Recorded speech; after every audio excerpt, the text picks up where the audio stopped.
cette terre et qui est confronté à différentes circonstances, scénarios, situations.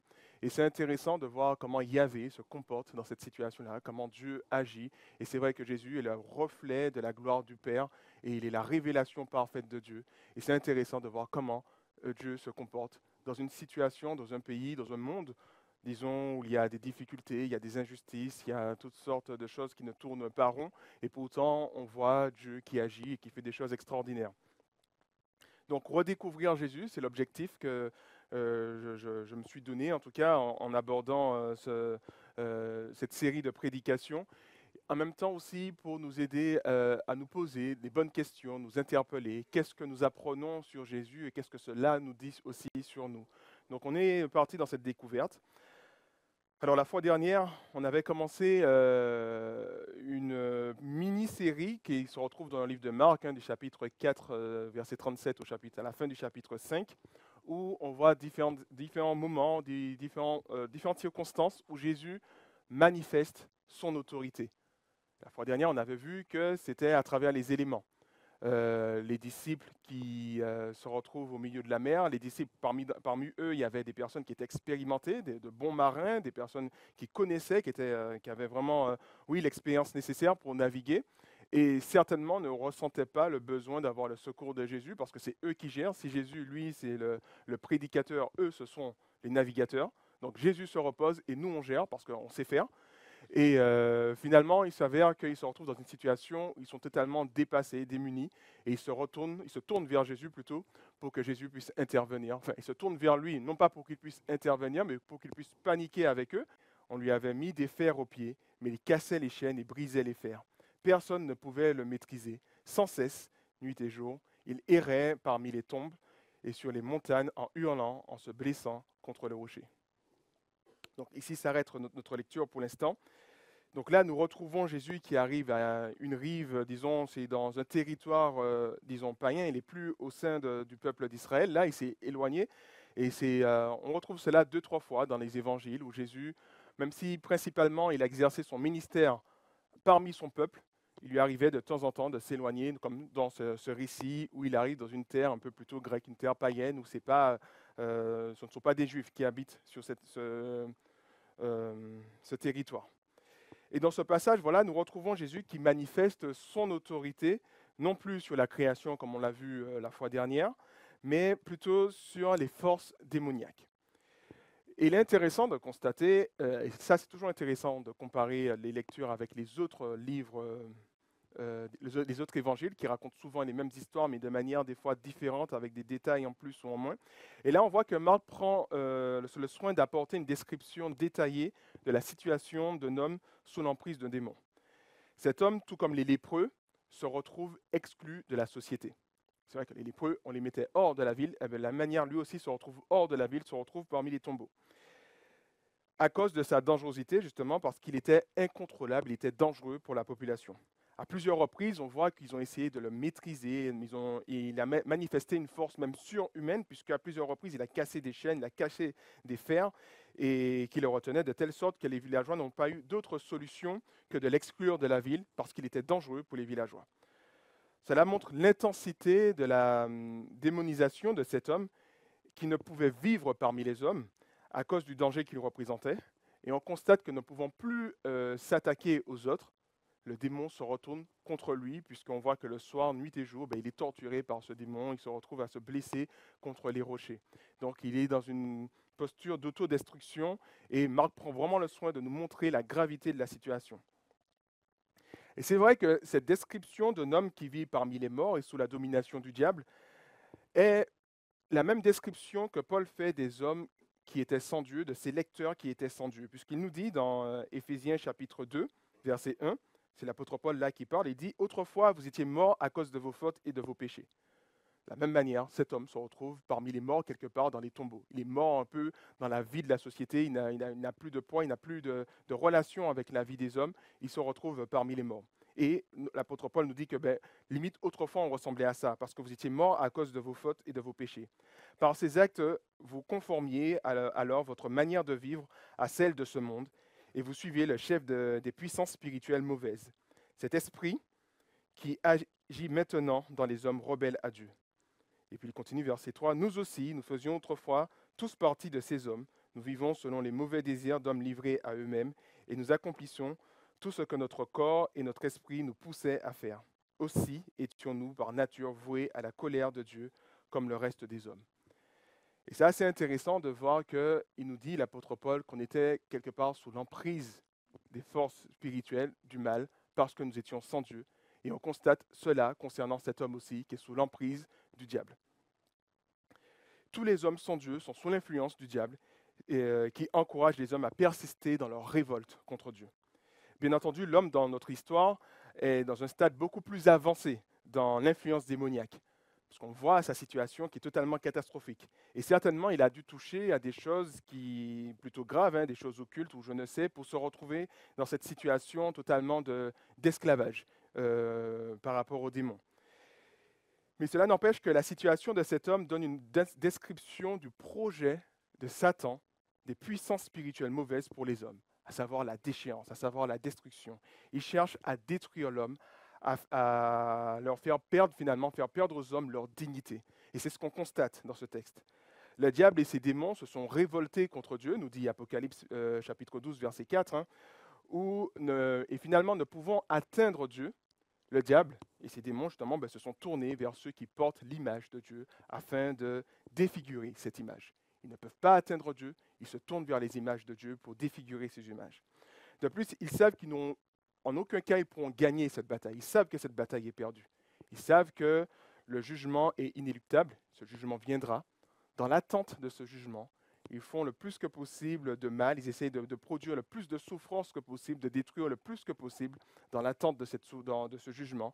Ils essayent de ramener à eux le plus d'hommes possible dans l'attente de ce jugement. Et nous constatons en fait que cet homme est l'exemple type du projet du diable pour les hommes, la perte de notre humanité en tant qu'image de Dieu. On voit que cet homme qui vit finalement comme un animal, hein, errant dans les tombeaux, un lieu isolé, exclu de la civilisation, cet homme est incontrôlable, inarrêtable dans son comportement autodestructeur et sa force en fait peut représenter l'idée que rien ne peut l'empêcher d'être dans cette emprise du diable en fait. Ça montre que la puissance qui s'exerce sur lui, de telle sorte que rien ne peut le stopper, il est esclave du diable et rien ne peut l'éloigner de cela. Et c'est bien la situation de personnes qui tombent des fois dans des liens, dans des addictions ou des pratiques dangereuses. Et finalement, ces personnes-là perdent leur dignité en tant qu'hommes. Ils deviennent esclaves de leurs mauvais désirs, mais à un niveau extrême en fait. Et ils perdent même les liens avec leur famille, avec la société, parce qu'ils sont tombés dans une déchéance profonde. Et c'est ce que le diable recherche pour tous les hommes. Et c'est assez intéressant parce que dans l'actualité, on a pas mal d'exemples qui nous parlent de cela, notamment en ce qui concerne la dépravation sexuelle. On a eu des faits qui nous parlent de ça. Je ne suis pas trop renseigné là-dessus, mais j'ai entendu des choses aussi sur le chanteur Puff Daddy. Je ne sais pas si vous avez entendu parler de ça. Et voilà, qu'il a été aussi arrêté par rapport à des pratiques aussi qui étaient assez mauvaises. Et ça nous fait imaginer, ça nous laisse imaginer en tout cas comment on peut tomber dans une déchéance, tomber dans une situation où on perd quelque part presque ce qui fait de nous des humains parce qu'on se retrouve dans des pratiques qui nous tiennent en esclavage. On peut penser aussi à la violence, à la méchanceté, toutes ces choses. Et finalement, tous les hommes sans Dieu sont sous l'esclavage du diable. Certes, cela ne se manifeste pas toujours à la même intensité qu'on constate avec cet homme qui est à un stade beaucoup plus avancé, mais cela n'empêche que les hommes sont dans cette situation. Et ce passage nous montre ce que le diable peut faire de plus mauvais chez l'homme à travers cet homme-là. Et c'est vrai que si en tant que croyants, nous n'avons pas à craindre le diable et ses sbires, nous sommes tout de même appelés à ne pas laisser le diable avoir une emprise sur nous. Par exemple, dans Éphésiens chapitre 4, verset 27, si je me rappelle de tête, il dit « Mettez-vous en colère, mais ne laissez pas le diable avoir une emprise sur vous ». Ou alors, dans Jacques chapitre 4, verset 7, il nous est appelé de résister au diable et il fuira loin de vous. Donc le diable cherche toujours à avoir cette emprise sur nous. Et cette description de cet homme sous l'emprise du diable devrait sérieusement nous mettre en garde afin de ne laisser aucune emprise au diable sur nous. On voit son projet, Marc nous dépeint parfaitement ce que le diable veut faire de nous. Maintenant, c'est à nous de faire attention afin de ne lui laisser aucune porte d'accès. Parce qu'effectivement, lorsque nous péchons, ce n'est pas uniquement une faute isolée que nous avons pu commettre, mais c'est aussi une porte que nous laissons ouverte pour le diable afin qu'il puisse exercer une influence sur nous dans nos vies, en nous poussant à nous engouffrer de plus en plus dans un péché, de telle sorte que nous devenons esclaves, totalement esclaves de ce péché. Après, c'est un exemple assez typique, hein, qui revient assez régulièrement, mais il y a des choses très addictives, comme par exemple la pornographie. On peut se dire, bon, je vais regarder ça une fois comme ça, c'est pas grave, mais finalement, on se retrouve finalement dans un enchaînement qui fait qu'on devient esclave de la chose. Et puis, il y a d'autres exemples encore qui peuvent nous parler, hein, ce n'est pas que cet exemple-là. Mais cela nous montre que, en tant que croyants, nous devrions vraiment faire attention à cela, afin de ne laisser aucun accès au diable, dans la mesure où on laisse une porte ouverte, eh c'est cette possibilité que le diable puisse nous influencer dans nos vies, même en tant que chrétien. Hein. On peut penser même des fois, on peut penser qu'on fait une bonne action. On peut penser à Pierre qui disait que non Seigneur, tu n'iras pas mourir à la croix. Et Jésus lui répond, arrière de moi Satan, parce que cette pensée ne vient pas de Dieu, mais vient du diable. Donc ça nous montre par là que le diable cherche à nous influencer, même en essayant des fois de nous faire croire que nous faisons le bien. Et c'est à nous vraiment de faire attention à cela. Donc, comme je le disais, le péché n'est pas seulement une faute isolée, mais c'est finalement le premier pas vers un chemin qui a pour finalité la destruction. C'est ce que le diable recherche pour nous. Et Pierre nous rappelle que même si nous reposons, nous ne sommes pas toujours conscients de cette réalité spirituelle, Pierre nous rappelle au chapitre 5, verset 8, que le diable est comme un lion rugissant, cherchant qui il va dévorer. Il est là, il attend, il cherche la moindre petite faille de notre part, et c'est à nous d'être vigilants. Marc nous donne l'exemple du projet du diable pour nous à travers cet homme. Et je crois qu'il nous invite aussi justement à faire attention par rapport à cela, à être dans cette vigilance. Mais quoi qu'il en soit, aussi puissant et incontrôlable cet homme démonisé, il ne fait pas le poids face à Jésus.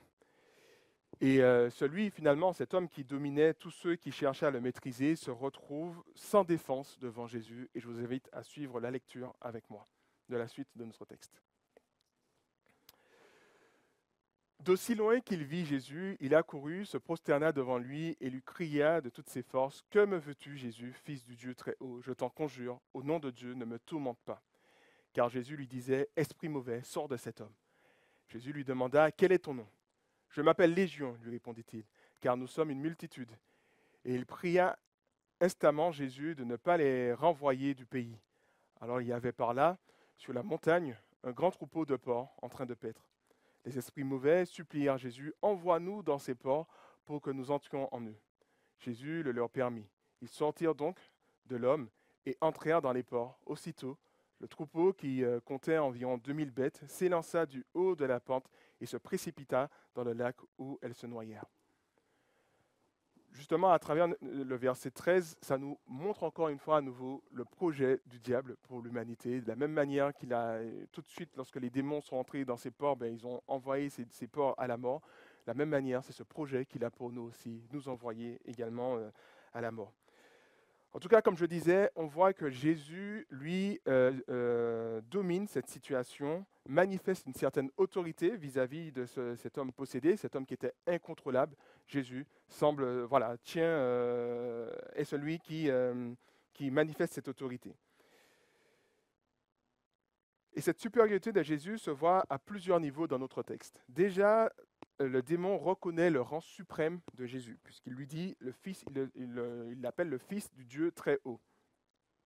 Et finalement, c'est cet homme possédé qui répond à la question des disciples, quelques versets plus tôt, où ils se sont demandé, mais quel est cet homme pour que même le vent et le lac lui obéissent? Ils ne comprennent pas qui est cet homme, mais les démons ont déjà compris qui est cet homme. C'est le Fils du Dieu très haut. Comme nous le dit Jacques, en fait, même si les hommes refusent de croire en Dieu, on rencontre des hommes qui refusent de croire en Dieu, les démons, eux, croient en Dieu et ils tremblent de cela. Ils tremblent par rapport à cela. Dans Jacques chapitre 2, verset 19, les démons croient et ils tremblent devant Dieu. Et cela se voit tout au long de l'évangile de Marc, où c'est à travers les démons qu'on retrouve les plus fortes déclarations christologiques qui parlent de Christ.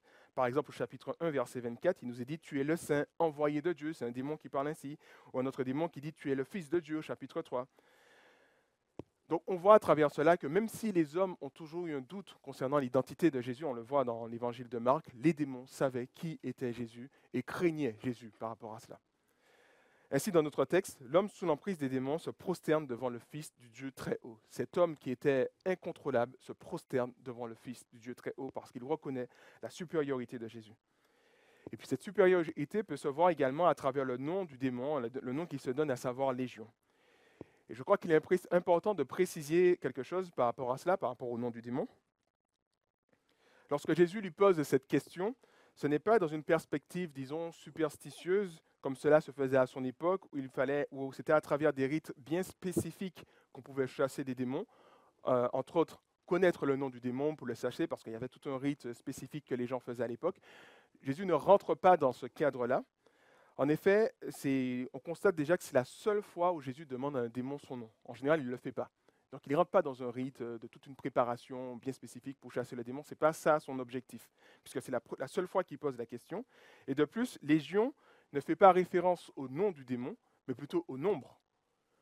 C'est vrai que Légion fait référence à la Légion romaine, qui était composée à peu près de 6000 hommes. Et eux, ces démons, disent cela en disant que voilà, je ne suis pas un seul démon dans le corps de cet homme, mais nous sommes légion dans le corps de cet homme.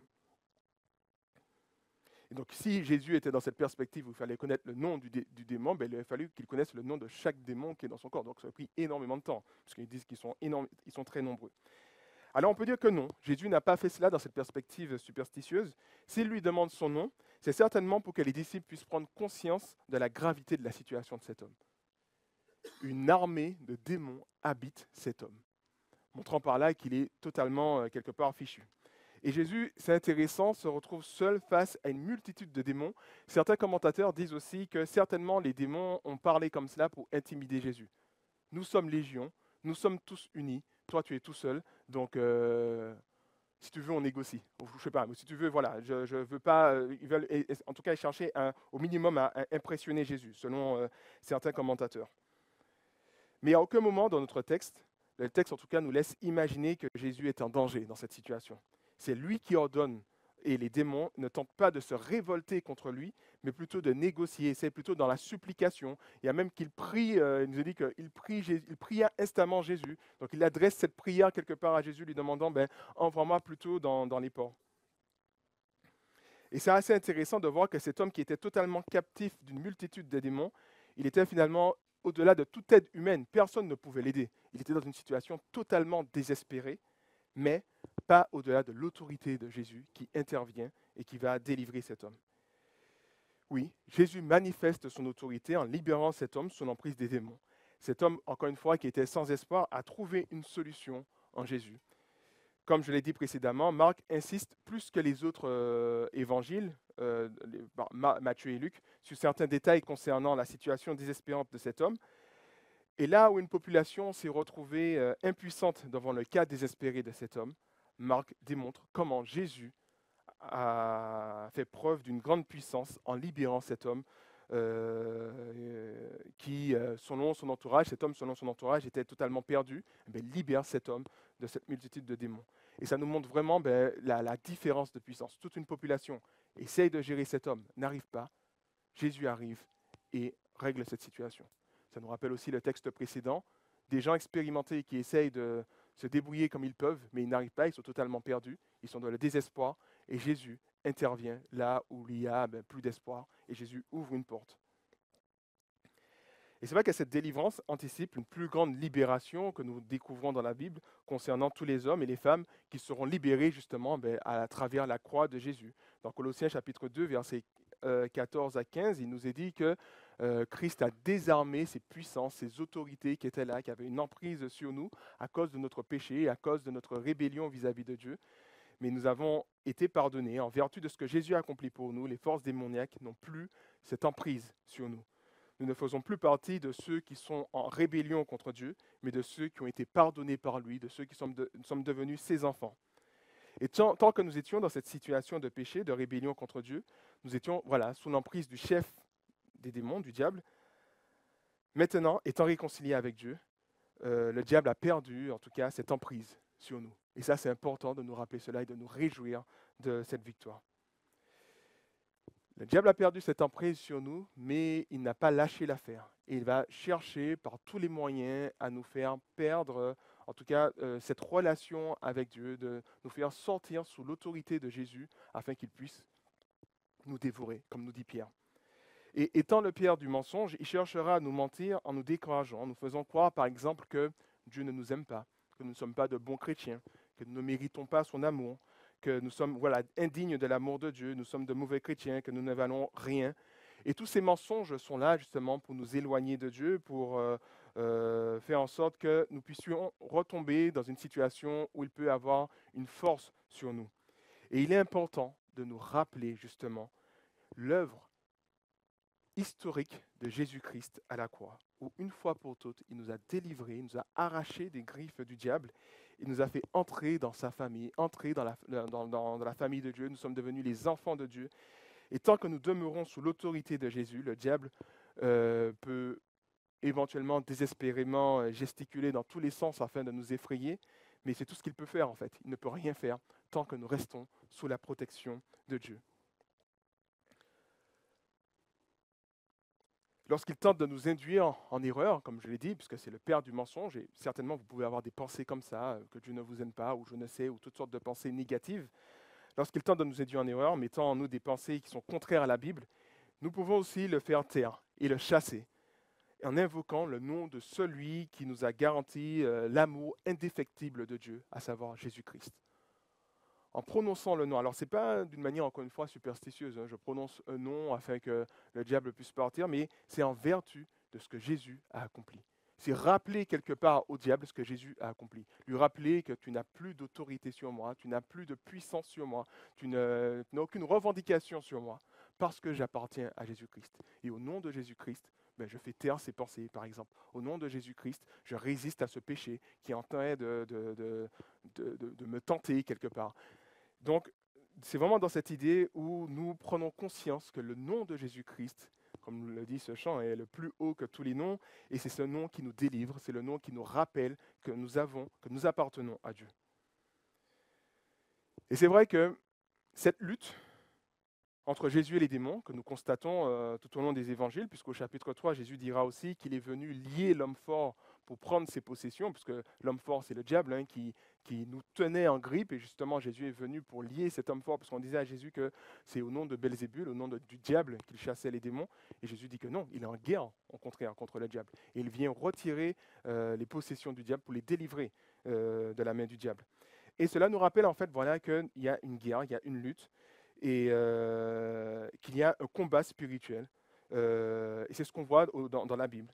Et la Bible nous invite à plusieurs reprises à faire preuve de vigilance. C'est vrai qu'on vit en Occident, on est là, on est tranquille, on a nos petits soucis de la vie de tous les jours, on a nos petits conforts, et donc du coup, des fois, on oublie cette réalité spirituelle. Lorsqu'on cède un péché, on oublie qu'il y a un combat spirituel. Ce n'est pas juste un péché isolé, mais il y a un véritable combat spirituel. Et à plusieurs reprises, nous sommes appelés à cette vigilance.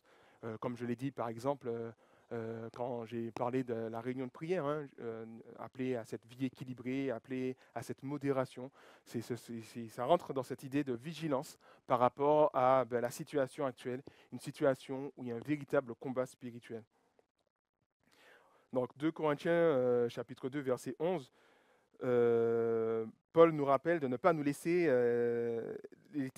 Satan nous prendre dans son piège, car nous connaissons trop bien ses intentions pour nous.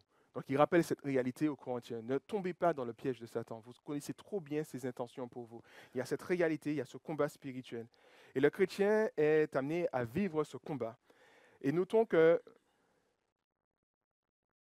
excusez-moi, que nous sommes en aucun cas invités à nous attaquer au diable. En Martinique, je connaissais un chant qui disait « Je suis allé au camp de l'ennemi et j'ai repris ce qu'il m'a volé ». J'aimais bien ce chant, mais ce n'est pas biblique. Et il y a un peu cette idée un peu triomphaliste, on va s'attaquer au diable, on va chasser les démons, on va venir sur leur territoire, on va faire tous ces combats. Mais lorsqu'on lit par exemple Éphésiens chapitre 6, on voit que les armes que nous recevons sont plutôt des armes défensives en fait. Nous ne sommes pas invités à aller à nous attaquer au diable, mais plutôt à nous défendre des traits enflammés du diable, défendre par rapport au fait que le diable c'est lui qui viendra nous attaquer. Et c'est à nous de tenir ferme et de rester vigilants. Donc il faut faire aussi attention à cela, c'est des fois des messages qu'on entend qui nous invitent à nous attaquer au diable. Je ne crois pas que la Bible nous invite à cela, nous invite plutôt à résister au diable, et il fuira loin de vous. Non pas attaquer le diable, il fuira loin de vous, c'est résister au diable. Et puis l'équipement de Éphésiens chapitre 6 nous rappelle aussi cela, le bouclier qui sert à empêcher aux traits enflammés du diable de nous atteindre. Donc, à travers ce passage, on voit déjà que, comme je l'ai dit, il y a un combat spirituel, il y a une lutte. On n'est pas là en mode au Club Med, quelque part, mais il y a vraiment ce défi qui existe. C'est vrai que comme on l'avait échangé en début d'année, de l'année en janvier, suite à notre réunion de prière de la semaine, cette semaine de prière, on avait échangé sur le fait qu'on ne chante pas assez de chants qui parlent de ce combat spirituel. Hein. Debout, sainte cohorte, soldats du roi des rois, tenez d'une main forte l'étendard de la croix. Ou alors, jusqu'à la mort, nous te serons fidèles. Jusqu'à la mort, c'est notre cri de guerre, le libre cri d'un peuple racheté. Jusqu'à la mort, nous aurons pour bannière ta croix sanglante au Christ ressuscité. Voilà, on chante moins ces chants-là, mais je crois que c'est important. Ces chants-là nous rappellent cette réalité, ce combat qui existe. On n'est pas dans une situation un peu de bisounours. Il y a un véritable combat. Le diable ne dort pas, ne se repose pas et cherche par tous les moyens à nous dévorer, à nous détruire, à nous éloigner de Dieu. Et c'est à nous de prendre conscience de cela. Et ce texte nous rappelle son projet qu'il a pour nous. Enfin, pour terminer notre méditation de ce jour, je vous invite à apprécier l'œuvre de restauration que Jésus a accomplie dans la vie de cet homme. Et lisons justement les versets 14 à 20.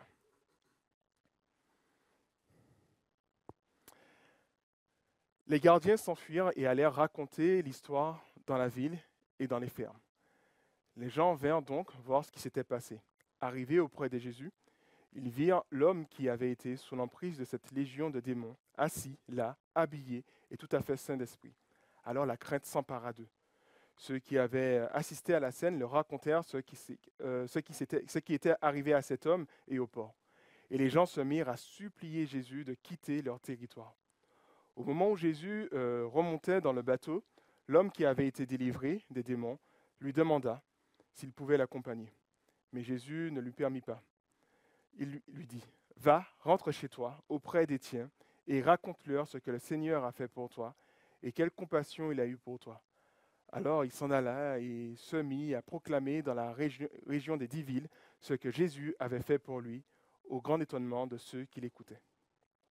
Voilà, ici s'arrête notre lecture. Et on voit que cette délivrance opérée par Jésus attire la population envoisinante, mais chose surprenante, elle ne se réjouit pas de ce miracle. Au contraire, elle demande à Jésus de partir. Alors on peut se demander pourquoi une telle réaction, pourquoi une telle demande en fait. Jésus vient faire quelque chose d'extraordinaire, pourquoi on demande à Jésus de partir? Et je crois que 2 éléments dans notre texte peuvent expliquer cela. Premièrement, dans notre texte, il est dit que ces personnes furent dans la crainte lorsqu'ils ont vu cet homme. Cet homme qui autrefois était sous l'emprise des démons, qui errait dans les tombeaux, se comportait comme un animal violent, mais ne voilà-t-il pas qu'il s'avère que cet homme soit habillé, calme et tout à fait sain d'esprit. Ils ont dû se demander, mais quel genre de puissance extraordinaire a été mise en œuvre, a dû être exercée pour que cela puisse se produire en fait. Comment cet homme, ce Jésus, a réussi là où on a échoué? Parce qu'on peut imaginer que dans un territoire notamment païen, qu'ils ont dû faire appel à des forces spirituelles pour libérer cet homme, mais cela en vain. Et c'est vrai que c'est une pratique qui existe jusqu'à aujourd'hui. On jette un sort sur quelqu'un, cette personne, pour se protéger, va avoir un sorcier encore plus puissant pour avoir cette protection. Et ça m'a fait, en écrivant cela, ça m'a fait penser à cette affaire au niveau du foot. Je ne me rappelle plus exactement, mais je crois qu'on dit que on accusait Pogba d'avoir jeté un sort sur Mbappé. Donc, voilà. Ça fait rire en Occident, mais je pense que les Africains se disent, voilà. Et il y a un marabout justement qui est passé sur TPMP, touche pas à mon poste. Et c'est assez surprenant de voir cela, puisque c'est vrai qu'en France, on est très cartésien, très matérialiste. Et les chroniqueurs sont là, respectent en même temps le marabout, mais le marabout parle avec affirmation, disant que oui, il y a des esprits, il y a tout cela, et donc il y a des pratiques à faire et tout. Donc ça nous montre par là, en fait, que c'est une réaction assez naturelle, en tout cas pour des hommes sans Dieu, lorsqu'ils sont dans une situation de détresse ou attaque spirituelle, on fait appel à un démon, ils ne vont pas dire démon, mais ils vont dire un sorcier plus puissant. Il y avait aussi cette histoire concernant, je crois, un bâtiment hanté aussi également. On en a même parlé dans les infos, que les gens n'arrivaient pas à dormir parce qu'il y avait un bâtiment il y avait une sorte de manifestation un peu bizarre, et finalement ils ont dû appeler, lorsque l'État n'a pu rien faire, ils ont fait appel à des spécialistes de ces choses. Enfin, voilà. Donc on imagine certainement que ces hommes ont dû utiliser cela aussi, hein, ont dû essayer, ils ont essayé de recourir en tout cas à des puissances mauvaises pour libérer cet homme, mais on voit que cet homme était dans une déchéance tellement profonde, puisque ce n'est pas un démon, mais c'est une légion de démons qui est en lui, et de telle sorte que voilà, ils n'ont pas pu faire quoi que ce soit. Et cette crainte est liée certainement au fait que la puissance de Jésus les échappe, car elle leur fait peur de voir, ces personnes ont eu peur de voir Jésus accomplir ce qu'eux, ils n'ont pas pu faire. Et cela remet en question finalement toute leur certitude, leur croyance. Cela les déstabilise dans leur croyance. Ces hommes demandent donc à Jésus de partir parce qu'ils préfèrent vivre parmi un homme possédé que plutôt de vivre dans la présence de Jésus qui a un pouvoir, une puissance qui les échappe, ils ne comprennent pas cette puissance-là. Pour eux, c'était clair, c'était réglé, cet homme était fichu, on ne pouvait rien faire pour lui. Et ils voient arriver ce Jésus qui chasse ce démon et ils se disent, mais quel est cet homme? Comment il fait pour manifester une telle puissance? Et eux, ça suscite une crainte en eux. En fait, ils ont peur de voir ils voient que Jésus a la capacité de totalement changer les vies. Une vie qui était totalement perdue, Jésus a totalement transformé cette vie. Et ils ont peur finalement de voir Jésus peut-être changer leur vie. Et ils ont donc peur du pouvoir de Jésus et donc ils préfèrent le faire partir. Et c'est vrai que Jésus et son évangile dérangent. Jésus et son évangile justement remet en question nos certitudes, nous invite à voir les choses d'une toute autre manière. Cela nous invite à abandonner nos anciennes manières de vivre pour adopter une nouvelle manière conforme à celle de Jésus. Et cela peut être dérangeant, peut être déstabilisant pour nous. Et je peux vous poser cette question en ce matin, avez-vous peur que Jésus intervienne dans vos vies? Qu'il fasse le ménage dans vos vies? Ces hommes, il y avait cet homme possédé qui était là, mais ils vivaient plutôt bien dans leur petit confort, et tout cela, et ils voient un Jésus qui chamboule tout, un Jésus qui manifeste une puissance extraordinaire, qui peut transformer les vies, et eux, ils ont peur que ce Jésus intervienne dans leur vie. Et je crois qu'en tant que croyant, on peut avoir cette peur-là aussi. On veut bien que Jésus vienne dans nos vies, mais qu'il ne touche pas à ceci. Ça, c'est important, tu ne touches pas à cela. Il ne faut pas t'attaquer à cela, je veux que tu règles les autres problèmes. C'est comme si notre vie, c'est un appartement, mais tu n'as pas accès à cette chambre-là. Cette chambre-là, c'est la mienne. Et Jésus n'est pas comme ça. Jésus vient chambouler, vient faire le ménage, vient nettoyer, vient changer toutes choses. Et ces hommes ont vu justement cette puissance venant de Jésus, et ils n'ont pas voulu que Jésus reste parce qu'ils avaient peur. Ils voulaient rester dans leur situation. Nous voulons rester ce que nous sommes, donc ne reste pas là, nous ne voulons pas que tu restes ici. Ça, c'est le premier élément, c'est cette crainte. Ils ont peur de ce Jésus parce qu'il a un pouvoir qui peut tout changer et ils ne veulent pas que Jésus change quelque part leur vie. Ils aiment bien leur petite vie, ils aiment bien leurs petits péchés, ils aiment bien leur situation. Et ça peut nous ressembler encore une fois, comme je le disais. On a des petites choses aussi qu'on a envie de garder, on ne veut pas que Jésus touche à ça, parce que ça, c'est à nous. Tu peux toucher à tout, mais sauf ça. Et voilà, donc ça peut nous interpeller. Le deuxième élément que je retiens dans ce texte, qui suscite un peu cette réaction, ils veulent que Jésus parte, c'est la perte du troupeau de cochons. C'est vrai qu'il nous a dit que c'était plus de 2000 bêtes, donc on imagine que c'est une vraie perte d'argent. Et c'est vrai que la foule ne s'est pas arrêtée sur la délivrance apportée à cet homme, mais sur la perte de ces cochons, la perte de cet argent quelque part.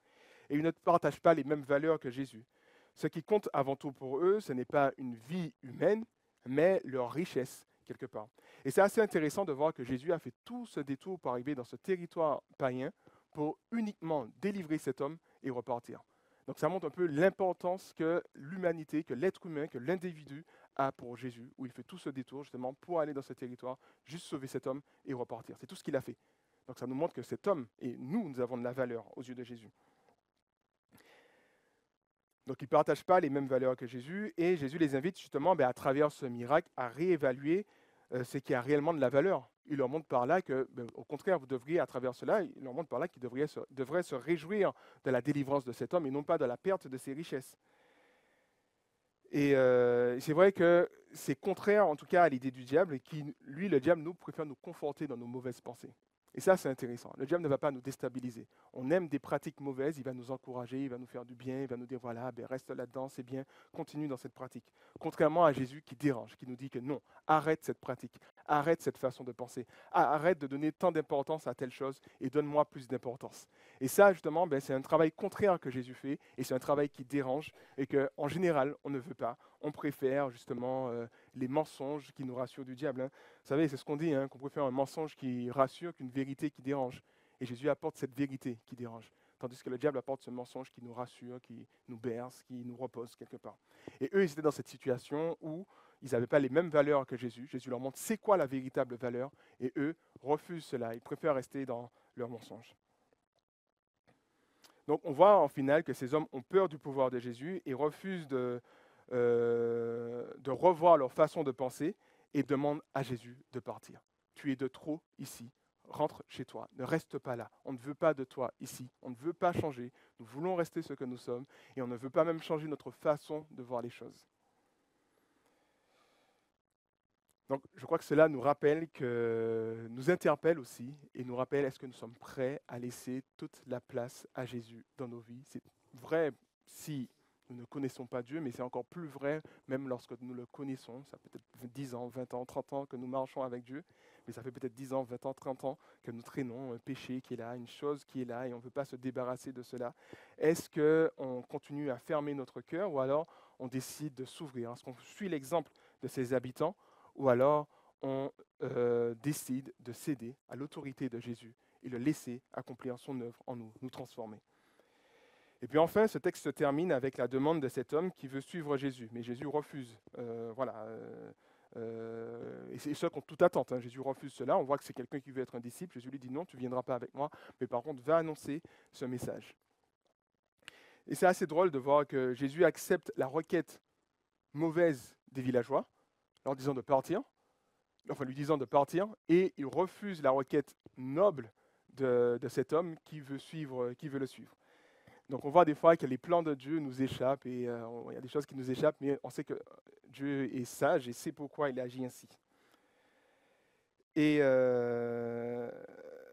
ce point est assez intéressant, que Jésus lui demande d'aller annoncer aux alentours ce qui s'est passé, à savoir le miracle, l'expérience qu'il a vécue avec Jésus. Parce que si vous lisez l'évangile de Marc, de manière presque systématique, à chaque fois, Jésus demande à ces personnes qui ont pu recevoir une bénédiction de sa part, de ne rien dire. Au chapitre 1, par exemple, on voit que cet homme qui était lépreux, Jésus va le délivrer, il va lui dire, ne va rien dire à personne, seulement va te présenter au prêtre pour faire le nécessaire de purification. Et cet homme ne va pas le faire, il va plutôt aller annoncer cela à tout le monde. Résultat, Jésus ne pourra plus marcher librement dans la rue parce que les gens vont accourir à lui, parce que vont vouloir expérimenter aussi ces miracles de guérison. Et on voit dans notre texte, et ça c'est pas seulement le seul exemple, on trouve cela tout au long de Marc, où à chaque fois Jésus veut garder un certain secret. Ne répète pas. Je t'ai soigné, je t'ai guéri, rentre chez toi et ne le répète pas. À la fin du chapitre 5, il fait la même chose avec la fille de Jairus, de ne pas répéter ce miracle, à savoir cette résurrection. Et là, on voit le contraire. Et ça, c'est assez intéressant et ça nous pousse peut-être à nous poser la question, mais pourquoi Jésus permet à cet homme d'annoncer et aux autres non? En fait, simplement, les disciples n'avaient pas compris, en tout cas la population, le peuple n'avait pas compris l'œuvre de Dieu. Le peuple s'attendait à avoir un Messie triomphant, un Messie conquérant, un Messie glorieux, alors que le Messie est venu souffrant, est venu faible, est venu pour réparer le problème du péché de l'humanité. Et de ce fait, Jésus voulait que le peuple puisse comprendre qu'il n'était pas venu dans un premier temps d'une manière triomphale, mais il était d'abord venu pour souffrir. Et ça a pris beaucoup de temps. Ça a pris beaucoup de temps aussi pour les disciples, puisqu'il a dit clairement aux disciples qu'il est censé mourir. Les disciples ne comprenaient pas. Et c'est après qu'ils ont compris cela. Et Jésus, il y a disons, quelque chose de pédagogique dans ce que Jésus fait, dans la mesure où il veut vraiment encourager le peuple à comprendre pourquoi il est venu. Il n'est pas venu pour être le guerrier, il n'est pas venu pour chasser les Romains, il est venu pour chasser Satan, il est venu pour chasser le péché. Et ça, c'est intéressant parce que si le peuple n'avait pas compris cela, je constate, moi en tout cas dans la lecture que je fais, que cette population païenne avait compris cela.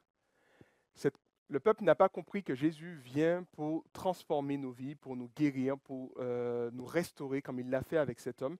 Le peuple pensait que Jésus, le Messie, serait venu d'abord pour battre les Romains, comme je disais, pour installer un royaume de paix, tout cela. Mais avant que ce royaume de paix arrive, il fallait que Jésus transforme les vies. Cette population païenne avait compris cela. Cette population païenne avait compris que cet homme, Jésus, avec cette puissance qu'il a manifestée, il est venu faire du ménage dans nos vies. Il est venu changer notre façon de penser. Il est venu justement nous apporter d'autres valeurs, d'autres façons de comprendre les choses. Et cette population a refusé. Cette population a bien compris le message de Jésus, contrairement au peuple qui n'avait pas compris. Le peuple pensait que c'était un Messie triomphant qui allait venir. Non, le peuple n'avait pas compris que Jésus était venu pour faire quelque part ce ménage dans nos cœurs. Et justement, c'est certainement peut-être pour cela qu'il envoie cet homme annoncer la bonne nouvelle, annoncer ce que Jésus-Christ a fait pour lui, parce que ce peuple ne risquait pas de tomber dans de mauvaises croyances en ce qui concerne Jésus, ne risquait pas de se tromper dans la compréhension du plan de Jésus pour eux, contrairement aux Juifs qui s'attendaient, qui avaient une idée très fixe de qui le Messie devait être. Et en fait, finalement, à travers tout cela, ça nous pousse à nous poser la question, comment pouvons-nous bien présenter Jésus lorsqu'on annonce Jésus? Parce qu'on peut le présenter d'une manière aussi qui ne le glorifie pas. On le présente comme un faiseur de miracles, par exemple. On le présente comme un coach de vie. Il vient t'aider, comme je l'ai déjà dit précédemment, à atteindre ton plein potentiel, mais il ne vient pas remettre en question ta vie. Des fois, j'entends des messages un peu comme ça qui touchent un peu à cela sur Internet, que Jésus va t'aider dans ton travail, il va t'aider à rencontrer une femme, il va t'aider à réussir, tu es à la tête, tu n'es pas à la queue, tout cela, machin. Donc il y a un peu ce côté un peu coach de vie, ce Jésus qui vient te coacher, mais ce n'est pas ce Jésus qui vient dominer, qui vient régner sur ta vie. Et on peut présenter un Jésus comme ça, et ce Jésus est très intéressant. On apprécie un genre de Jésus comme ça, coach de vie, qui ne vient pas nous enquiquiner, mais nous aide à réussir dans nos projets.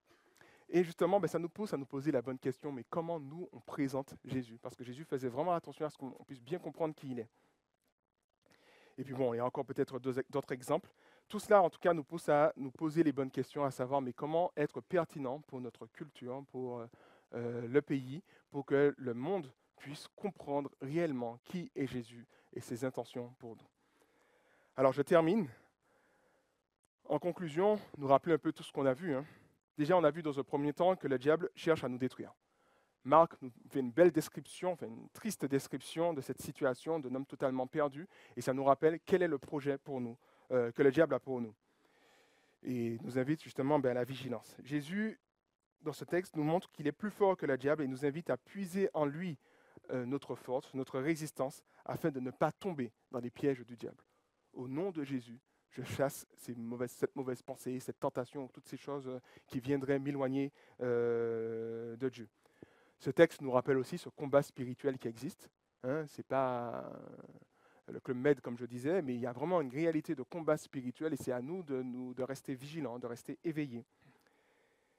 Ce texte nous rappelle également que Jésus vient changer, transformer les vies. Il a transformé la vie de cet homme. D'un homme animal, il est devenu un homme saint, un homme habillé, un homme respectable, saint d'esprit, calme et tout, alors qu'il était totalement devenu fou. Et ça nous montre un peu ce que Jésus veut faire. Il veut transformer nos vies. Mais transformer nos vies, ça demande qu'il fasse du ménage. Est-ce qu'on est prêt à accepter cela? La population a refusé. Et vous? Que décidez-vous? Et puis enfin, être conscient à nous de bien présenter ce Jésus, justement, qui vient intervenir, qui veut intervenir dans nos vies et qui a l'autorité et le pouvoir de nous dire ce que nous devons faire. Et non pas le copain de vie, le coach de vie qui vient nous donner des petits conseils pour réussir dans nos affaires.